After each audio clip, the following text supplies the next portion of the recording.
नमस्कार दोस्तों, आपके अपने YouTube channel doctor Krishnakant classes पर एक नए विषय के साथ आपके सामने एक बार फिर उपस्थित हूँ। पेपर है क्रिएटिंग इंक्लूसिव स्कूल। एक बहुत अलग तरह का और एक बहुत अनिवार्य जो पेपर है वो ये है जो ये बताता है कि सामान्य अध्यापक को चिल्ड्रन विद स्पेशल नीड्स, विशेष आवश्यकता वाले बच्चों के साथ किस तरह से डील करना है, कैसे उनके साथ अपना संबंध स्थापित करना है, कैसे नॉलेज ट्रांसफर करनी है और किस तरह से उनके साथ डीलिंग करनी है। तो इस उपविषय के कुछ टीचिंग पॉइंट्स मैंने बनाए हैं। जैसे पहला, एक्सप्लेन व्हाट इज विजन। हम पढ़ेंगे कि विजन होता क्या है। दूसरा है define visual impairment, visual impairment का अर्थ क्या है। तीसरा, टाइप्स ऑफ विजुअल इंपेयरमेंट, प्रकार कौन कौन से हैं। Explain causes of visual impairment. अगर आप ये वीडियो ध्यान से देखते हैं तो आप विजुअल इंपेयरमेंट के कॉजेज को एक्सप्लेन कर पाएंगे, उनको उनकी व्याख्या कर सकेंगे। List out characteristics of visual impairment, जो विजुअल इंपेयरमेंट है उसकी विशेषताएं क्या है, जिसको व्यवहार सूचक का नाम दिया गया है, वो क्या है। और अंत में education of visual impaired children, उनकी शिक्षा की कैसे व्यवस्था होनी चाहिए, इन चीजों के बारे में पढ़ेंगे। तो प्रारंभ करते हैं। The human I is like a camera that collects, focuses and transmits light through a lens to create an image of its surrounding। ये कहता है कि मानव की जो आंख है वो एक कैमरे की तरह होती है, जो अपने इर्द गिर्द की एक छवि बनाने के लिए लेंस के माध्यम से प्रकाश को एकत्रित करता है और केंद्रित करता है और प्रसारित करता है। In a camera the image is created on film और एन इमेज सेंसर। जब हम कैमरे से फोटो करते हैं तो जो फिल्म बनती है वो किस पे बनती है, इमेज सेंसर के ऊपर। In the I the image is created on the retina. अब वो जो इमेज सेंसर का काम है वो हमारी आंख में कौन करता है, रेटिना करता है। A thin layer of light sensitive tissues at the back of the eye. हमारी आंख के पीछे एक बहुत पतली सी एक परत है, बहुत ही सेंसिटिव टिश्यूज से बनी हुई है, वो ये काम करती है। ये हम विजन के बारे में पढ़ रहे हैं, आंख काम कैसे करती है। दूसरे पैराग्राफ में बताया गया, like a camera the human I controls the amount of light that enters in the I.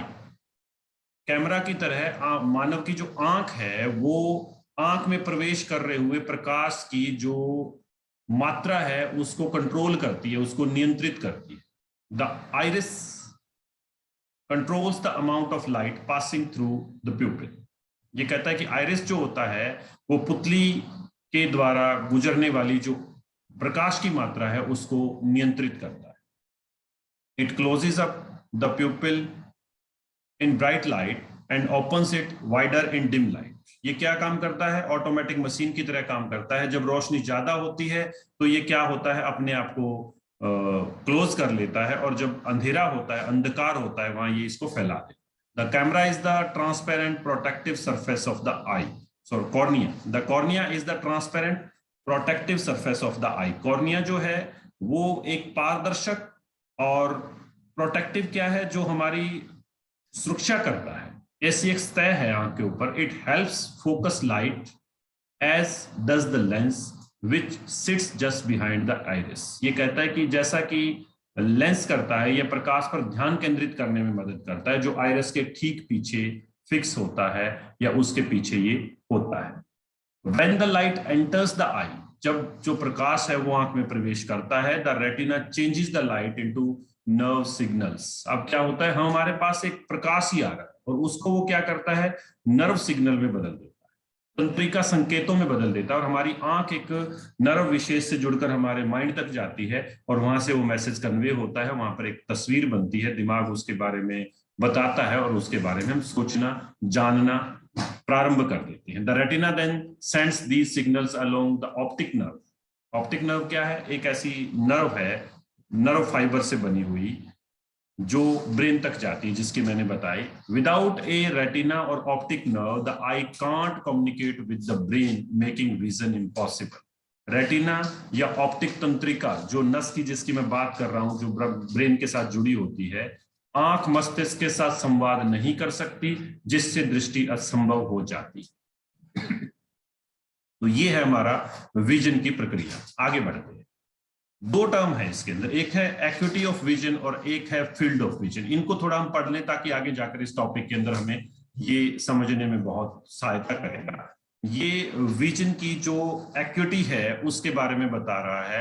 Acuity of vision is a term used to describe the clearness और sharpness of your vision when measured at a distance of 20 feet, 20 feet की दूरी से या लगभग 6 metre की दूरी से जब आप किसी चीज को देखते हैं तो वो आपको कितना स्पष्ट और कितना शार्प, मतलब जो उसका रंग है, जो उसका आकार है, जो उसका प्रकार है, वो अगर ठीक नजर आता है, उस चीज को जो नाम दिया गया है वो दिया गया है एक्यूटी ऑफ विजन। जो हमारी दृश्य है उसकी जो मैं क्या कहूं, बिल्कुल एक्यूटी, सटीकता कितनी है। Visual acuity is the most common clinical measurement of how your I function. Visual acuity जो है वो सामान्य तौर पर जो क्लिनिक मेजरमेंट किया जाता है, जब आप किसी आई टेस्टिंग क्लिनिक के अंदर जाते हैं तो आपको एक स्पेसिफिक जगह बैठाते हैं। ये जो कॉर्नर में एक तस्वीर लगी हुई जिसमें EFZ, इसको स्नेलन चार्ट बोलते हैं। ये एक जगह प्रकाशमान होता है, वहां से आपसे पूछा जाता है ऊपर वाला वर्ड पढ़िए, नीचे वाला वर्ड पढ़िए, उससे नीचे वाला वर्ड पढ़िए। जैसे इसमें 20x20 और 6x6, ये 6x6 है, ये मीटर्स में है, 20x20 फीट के अंदर है। अगर ये आप पढ़ लेते हैं 20 फीट की दूरी से तो आपकी आंख ठीक है। It usually one of the first tests taken during a comprehensive eye exam to determine how sharp your vision is. ये पहला पड़ाव है आपकी आंख के जांच का, आंख के चेकअप का, जो ये बताता है कि आपकी आंख का विजन कैसा है। तो विजुअल एक्यूटी ऑफ विजन क्या है? आपकी दृष्टि की सटीकता। आगे बढ़ते हैं, एक वर्ड और आता है फील्ड ऑफ विजन, दृष्टि परिधि कहते हैं जिसको हिंदी में। अब मैंने दो तस्वीरें यहाँ लगाई है, ऊपर एक येलो कलर में तस्वीर है जहां एक आदमी दिखाया गया है। तो ये होता है कि हमारी राइट आई, जैसे इसमें रेड लाइन से बनाई गई है, ये हमारी जो राइट आई है वो इतना देख सकती है, लेफ्ट आई वाली जो है वो ब्लू उसमें बनाई गई है। और नीचे मैंने दो तस्वीरें और लगाई। नीचे जो पहली है स्टैंडर्ड लाइन ऑफ साइट, ये ऊपर वाली से सेम है, परंतु एक और होती है बिना गर्दन हिलाए आप दाएं बाएं और ऊपर नीचे कितना देख सकते हैं आंख की सहायता से, वो आपका क्या है? फील्ड ऑफ विजन है। The visual field is essentially the area of space that you can see at the same time. जहां आप फोकस कर रहे हैं उसके, आपको कई बार हम कोई काम कर रहे हैं, पढ़ रहे हैं, हमें तभी आभास होता है कि साथ से कोई गुजर के निकल गया। वो आभास किससे हुआ? आपकी फील्ड ऑफ विजन से। जिनका फील्ड ऑफ विजन रिस्ट्रिक्टेड होगा वो ऐसी चीजें नहीं देख सकते। In the other words, it refers to your field of vision or how far your peripheral you are able to see without moving your eyes or head. ये वो area होता है, ये वो परिधि होती है जिसमें आप अपनी गर्दन हिलाए बिना आप उस चीजों को देख सकते हैं। आप दाएं बाएं हाथ कीजिए, आप आंखों को थोड़ा थोड़ा मूव करोगे अपने आई बॉल को, और आप दाएं बाएं के हाथ देख सकते हैं। आप ऊपर की तरफ और नीचे की तरफ देखने की कोशिश कीजिए, बिना गर्दन नीचे झुकाए और ऊपर उठाए आप एक दृष्टि परिधि के अंदर कुछ चीजों को देख सकते हैं, वो है फील्ड ऑफ विजन। अब बढ़ते हैं अर्थ की तरफ। What is visual impairment? दो तरह की डेफिनेशन मैंने ली है, क्लिनिकल है और दूसरी एजुकेशनल। पहले बात करते हैं clinical. According to AMA, American Medical Association, America की जो चिकित्सा संघ है, उन्होंने 1934 में इसको डिफाइन किया था, जो लगभग आज तक वैसी चल रही है। Legally blind person is said to be one. एक कानूनी रूप से दृष्टि बाधित व्यक्ति कौन होता है? दो टर्म्स बताई है, who has visual acuity of 20/200 और less in the better I even the correction. किसी भी आदमी की आंख आप ठीक करवा दीजिए, सामान्य व्यक्ति जिस चीज को 20 फीट से देख सकता है, 200 फीट से देख सकता है, वो व्यक्ति उसको 20 फीट से नहीं देख सकता, वो लीगली ब्लाइंड है।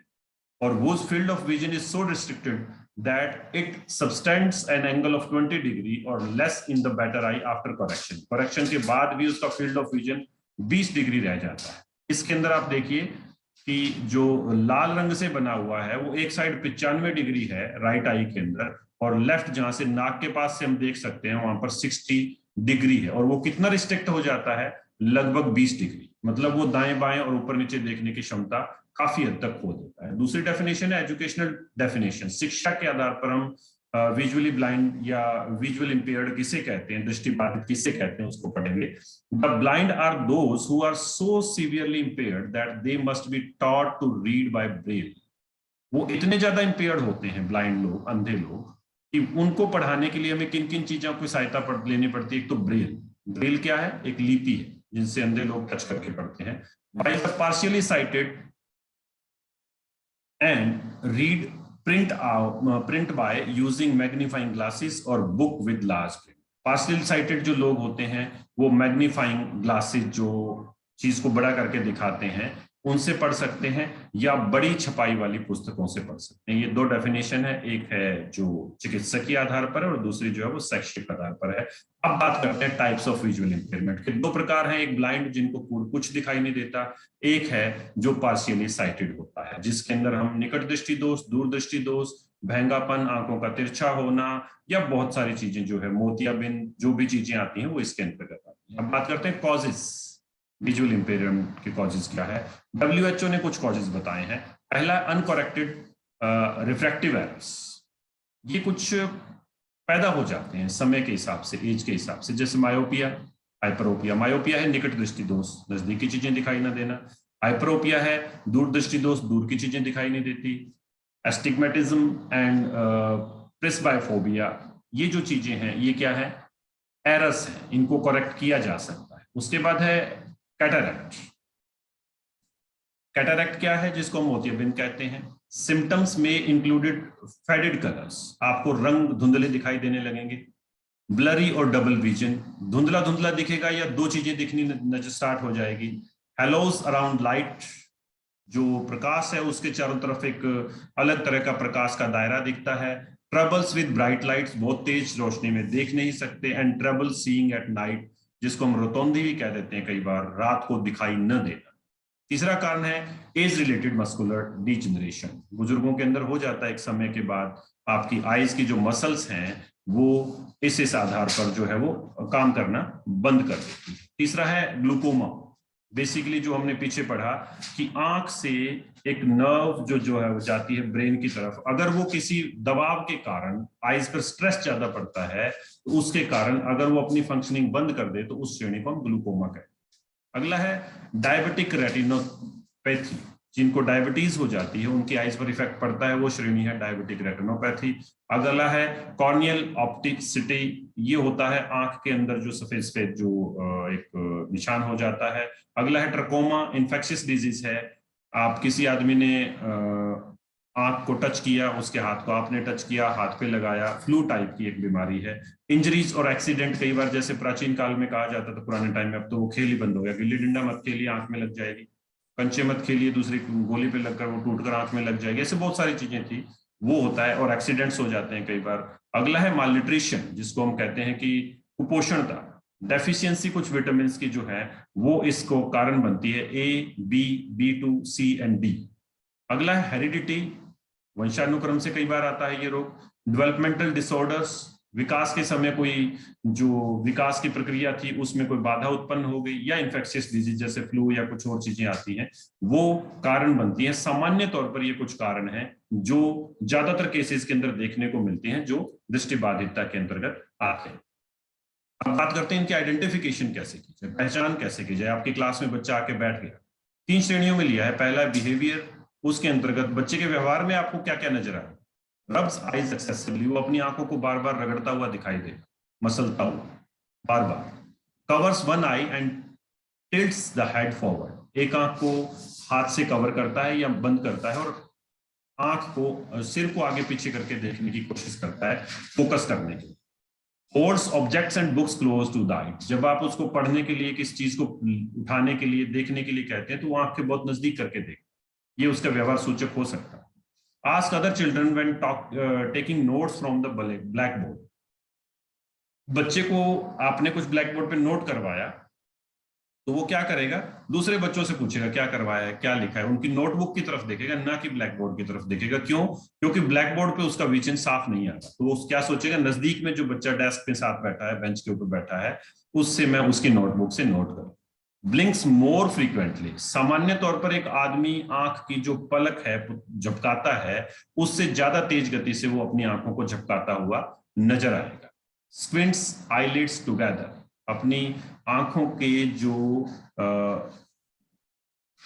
ऐसे बंद करके बहुत ही गहराई से देखने की कोशिश करता है, जो हम पलक को बार बार झपकते हैं, पलकों को बहुत नजदीक ले आएगा और किसी चीज को बहुत ही दबाव देकर देखने की कोशिश करेगा। बम्प्स इनटू द पीपल और ऑब्जेक्ट्स, लोगों में या वस्तुओं में टकराता है। ये ज्यादातर किन में होती है? जिनमें हम कहते हैं कि फील्ड ऑफ विजन रिस्ट्रिक्टेड होता है, साथ वाली दूरी नहीं पता लगती। Unable to participate in games requiring distance vision, ऐसे सभी खेलों में वो हिस्सेदारी नहीं कर सकता जिनमें दूर दृष्टि की आवश्यकता होती है, दूर तक हमें देखना पड़ता है। एक्सेसिव सेंसिटिविटी टू लाइट, प्रकाश के साथ उसकी जो सेंसिटिविटी है आंख की वो बहुत ज्यादा होती है। दूसरा है अपीयरेंस, दिखावे में कैसा होगा। ये तो था व्यवहार में वो क्या क्या करता हुआ नजर आएगा, अब है दिखेगा कैसे। क्लोज्ड आइज, तिरछी आंखें होते हैं कई बार। रेड रिम्ड इंक्रिस्ट और स्वॉलन आईलिड, लाल आंखें होंगी और उसकी जो पलकें हैं आंखों की वो सूजी हुई होंगी, सूजन होगी। इनफ्लैम्ड और वाटरी आइज, सूजी हुई सी आंखें नजर आएंगी और पानी बह रहा होगा। स्क्विंट्स, भैंगापन होता है कई बार उनमें। कंप्लेंट्स, कई बार वो कंप्लेंट भी करता है, कैसी कैसी? आईज इच, आंख में खारिश आ रही है। जो आपकी क्लास में बैठा है बार बार रब कर रहा है, आप कह रहे हो कि क्यों कर रहा है ऐसा, तो भाई ये बच्चे आप ऐसा क्यों कर रहे हो, तो वो कहता है कि खारिश आ रही, बर्न, जलन हो रही, फील स्क्रैची, कुछ अंदर अजीब तरह की जुझलाहट सी हो रही है जिसको मैं हाथ से रब करके ठीक कर लेना चाहता हूँ। इस तरह की शिकायतें करता हूँ, वो नजर। कैन नॉट सी वेल, वो आपको कई बार कहेगा मुझे ठीक से दिखाई नहीं देता जी, क्या करूं। Dizziness, headache, nausea following close I work, उसको डिजीनेस नजर आएगा जिसको हम कहते हैं जुझलाहट सी होती है। हेडेक की शिकायत करता है जब आप आंख के नजदीक के कोई कार्य करवाते हो। ब्लड और डबल विजन की शिकायत करता है कि दिख नहीं रहा, धुंधला दिख रहा है या दो चीजें दिख रही हैं, आपने 2 उंगलियां दिखाई, उसको हो सकता है 4 दिखे। Has poor I hand coordination, वो आई और हैंड का जो कोऑर्डिनेशन है, जैसे मैं किसी गिलास को उठाने के लिए हाथ लेकर जाता हूं तो परफेक्टली जहां वो आएगा वहां मैं उसको पकड़ लूंगा, परंतु उस बच्चे के साथ ऐसा नहीं होता। फ्रॉन्स और loses his place while reading और राइटिंग, जब वो लिख रहा होता है या पढ़ रहा होता है तो वो स्किप कर जाता है, अपनी जगह को भूल जाता है कहाँ लिख रहा था, क्योंकि वो फोकस नहीं कर पा रहा है आईज की सहायता से। अब बात करते हैं इनकी शिक्षा के बारे में कि शिक्षा व्यवस्था इनकी कैसी होनी चाहिए। सबसे पहला है एजुकेशन के अंदर इनकी यूज ऑफ रिमेनिंग साइट, की जो इनकी बची हुई आई साइट है, जो पार्शियली साइटेड बच्चे हैं उसको यूज करना सिखाया जाना चाहिए। आईक्यू में कोई कमी नहीं है। आईक्यू में कमी कब होगी? जब बच्चा by birth he visually impaired है, तब हो सकता है, अदरवाइज ये कमी नहीं है। जो पार्शियली साइटेड है उनको आप उनकी जो रिमेनिंग साइट है वो उसको यूज करना सिखाएं। दूसरा है close circuit television, black board तक नहीं देख पा रहा, उसके बेंच के पास एक सीसीटीवी जो है वो लगा दिया जाए, जो ऊपर से क्लास के अंदर एक कैमरे से फिक्स है और वो उनके टेबल के ऊपर नजर आ रहा है। तीसरा है मैग्नीफाइंग ग्लासेज एंड हैंड मैग्नीफायर्स, उनको हम अधिवर्धक जो लेंस होते हैं वो दें, हाथ में पकड़ने वाले, जैसे उत्तल लेंस होता है किसी चीज को बड़ा करके दिखाता है वो, ताकि अपने हिसाब से एडजस्ट करके वो पढ़ पाए। अगला है लार्ज प्रिंट मटेरियल, उनकी छपाई की जो पुस्तकें हैं वो बड़ी होनी चाहिए, मोटी छपाई में। जैसे हमारे लेसन की जो हेडिंग आती है, उनके पाठ के जो पाठ्य सामग्री है, स्टडी मटेरियल है, उसकी छपाई उतनी होनी चाहिए। ब्रेल की सहायता से उनको पढ़ाया जा सकता है। उनके लिए टॉकिंग कैलकुलेटर, बोलने वाले कैलकुलेटर होने चाहिए, जिस जिस चीज को वो दबाए वो सुनाई दे उसको। General curriculum with modified experiences, ये क्या कहता है? मैं क्लास में पढ़ा रहा हूं, ब्लैक बोर्ड पर मैं जो चीज बना रहा हूं, जो ड्रॉ करके मैंने सिखाना है, बच्चा विजन से सीख रहा है और उसकी एक्सप्लेनेशन में मैं कुछ हिस्सा ले रहा हूं, उसका हमें एक और सहायक तैयार करना पड़ेगा। उसके लिए कुछ उदाहरण मौखिक तौर पर तैयार करने पड़ेंगे, क्योंकि विजन वाली चीजों में इसको दिक्कत आ रही है। मॉडल आपने बनाया, चार्ट आपने बनाया, ब्लैक बोर्ड पे कोई चीज बना रहे हो, उन अनुभवों को आपको थोड़ा मॉडिफाई करना पड़ेगा सामान्य पाठ्यक्रम के अंदर। द प्लस करिकुलम, अंधे बच्चों के लिए ये क्या है? ब्रेल, ब्रेल के द्वारा पढ़ाना। ओरिएंटेशन एंड मोबिलिटी, घूमने फिरने में उनको थोड़ा सा ओरिएंटेशन देना है। डेली लिविंग स्किल्स, रोजमर्रा का जो कौशल है वो सिखाना है। सेंसरी ट्रेनिंग, सोशल स्किल्स, जो सामाजिक कुशलताएं हैं उसके लिए आपको उनकी सेंसेस को और ट्रेन करना है। Use of equipment like braillers and abacus, brailler और अबेकस को यूज करना उनको सिखाना। अगला है को करिकुलर एक्टिविटीज की जहां तक बात आती है, जो पाठ्य सहगामी क्रियाएं कहलाती हैं, शिक्षा का एक बहुत महत्वपूर्ण अंग होती है, वो कैसी होनी चाहिए। विद साइटेड चाइल्ड, सामान्य दृष्टि वाले बच्चों के साथ किस तरह की गतिविधियां करवाई जा सकती हैं? सिंगिंग, गाना, प्लेइंग इंस्ट्रूमेंट, कोई भी जो वाद्य यंत्र है वो बजाना, डिबेटिंग, डिबेट करना है, क्योंकि कान से सुनना और अपनी बात बतानी है, कंपोजिंग पॉइम्स, मौखिक तौर पर जो पोइम है वो बनाना। Games and sports with provision of auditory cues. Auditory cues क्या है? जैसे मैं अपने एमएड के दौरान गया था NIVS, national institute of visually handicapped, Dehradun के अंदर। हमने वहां पर बच्चों का क्रिकेट मैच देखा। बॉल के अंदर एक छुन छुन की आवाज करने वाला कुछ था, और विकेट जो है वो पाइप की बनी हुई थी जो साउंड करती थी लगने पर। बॉलर जो है वो कहता है रेडी, बैट्समैन कहता है रेडी, फिर वो बॉल को ऊपर के हाथ से नहीं नीचे के हाथ से थ्रो करता है। बॉल ठन ठन ठन की आवाज करती हुई वहां तक जाती है, बैट्समैन शॉट लगाता है, वो आवाज जो फील्डर है वो सुनता है, वहां पर पहुंचता है, बॉल को उठाता है, थ्रो करता है। ये सारी चीजें मैंने देखी कि किस तरह ऑडिटरी क्यूज से वो क्रिकेट खेलते, एक साउंड पैदा करने वाली बॉल की सहायता से। ये चीजें कर कर हम उन बच्चों की जो शिक्षा है उसकी व्यवस्था कर सकते हैं। अब बात करते हैं role of teacher managing the visual impaired children, कि जो विजुअल इंपेयर्ड चिल्ड्रन है उसको जो अध्यापक है वो कैसे मैनेज करे। पहला, enrol VI child in general school. मना मत करें कि आपको जी कम दिखाई देता है, आपकी तो एक ही आंख देख सकती है, आपका भैंगापन है, या आपको बिल्कुल दिखाई नहीं देता। उनको पहले एनरोल करें, पहला कार्य सामान्य अध्यापक का, और ये इंक्लूसिव एजुकेशन के तहत अब हो भी गया है। दूसरा है while planning contact with resource teacher. अब जब आप उसकी शिक्षा की योजना बना रहे हैं, आपने दाखिला दे दिया, अब आप उसकी शिक्षा की योजना बना रहे हैं, तब जो संसाधन अध्यापक है जिसने विशेष तौर पर ट्रेनिंग ली कि इन बच्चों को कैसे पढ़ाना है, उसके साथ आप संपर्क करें कि मैं इसकी शिक्षा व्यवस्था कैसे तैयार करूं। तीसरा, teacher should ask the VI child to care for his or own material as part of his effort to foster a sense of independence। जो अध्यापक है वो दृष्टिबाधित बालक को इस चीज के लिए तैयार करे कि वो अपने सामग्री का खुद ध्यान रखे, इसलिए ताकि उसमें स्वावलंबन की जो भावना है वो विकसित हो सके। चौथा, he may ask sighted child in the class to act at times as a guide as the VI child does not become too independent upon him। वो दृष्टि वाले बच्चा बालक को, जो सामान्य बालक है, उसको उसका गाइड बनने के लिए कहे। कब तक? जब तक वो बच्चा खुद इंडिपेंडेंट ना हो जाए, जब तक वो डिपेंडेंट है।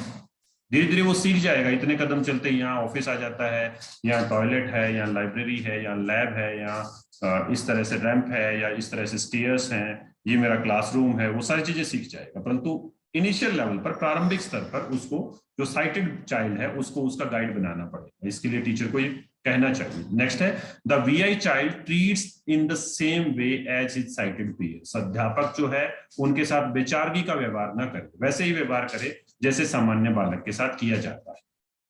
The regular teacher encourage healthy interaction between the VI child. जो सामान्य अध्यापक है, नियमित अध्यापक है, वो विजुअल इंपेयर्ड या दृष्टिबाधित बालक के साथ एक बहुत ही स्वस्थ जो अंतःक्रिया है वो करे। VI child should encourage to participate in co curricular activities. अध्यापक जो है वो दृष्टिबाधित बालक को प्रोत्साहित करे, किसके लिए? को करिकुलर एक्टिविटीज में हिस्सा लेने के लिए, कि वो पाठ्य सहगामी क्रियाओं में हिस्सा ले सके। The regular teacher should ensure A proper physical environment in the classroom for VI child. जो भौतिक वातावरण है वो बहुत ही बेहतर तरीके से तैयार करना है आपने। बच्चे को कहीं भी वो प्रेशर में ना दे या उसके लिए हानिकारक ना हो, ऐसा वातावरण तैयार करने की जिम्मेदारी अध्यापक की है। Avoid non verbal science. कई बार क्लास में हम एक्सप्लेन करते वक्त नॉन वर्बल साइंस, जो अमौखिक चिन्ह होते हैं, सूचक होते हैं, उनका प्रयोग करते हैं, वो नहीं करने, क्योंकि जो दृष्टि वाली चीज है वो उसमें कम है। अब आपको मौखिक संवाद ज्यादा करना। और लास्ट है, initially the directions, location and distance of various objects, rooms and other essential things should be made clear to the VI child. प्रारंभिक समय के अंदर कुछ जो दिशाएं हैं, इधर जाना है, बाहर निकलते ही आपको दाएं मुड़ना है, बाएं मुड़ना है, सामने ये वाली चीज है, उनकी स्थान की दूरी, क्लासरूम कितनी दूर है और बाकी जो चीजें हैं वो कितनी दूर है, ये इस बच्चे को समझाया जाना चाहिए। इन प्रयासों से हम जो दृष्टिबाधित बालक है उसकी शिक्षा के अंदर बहुत बड़ा एक योगदान दे सकते हैं, सामान्य विद्यालय में उसको पढ़ाते हुए पार्शियली साइटेड बच्चे को। तो ये था हमारा टॉपिक विजुअल इंपेयरमेंट। जुड़े रहिए, पढ़ते रहिए, फिर मिलते हैं एक नए टॉपिक के साथ आपके अपने channel doctor Krishnakant classes. Thank you.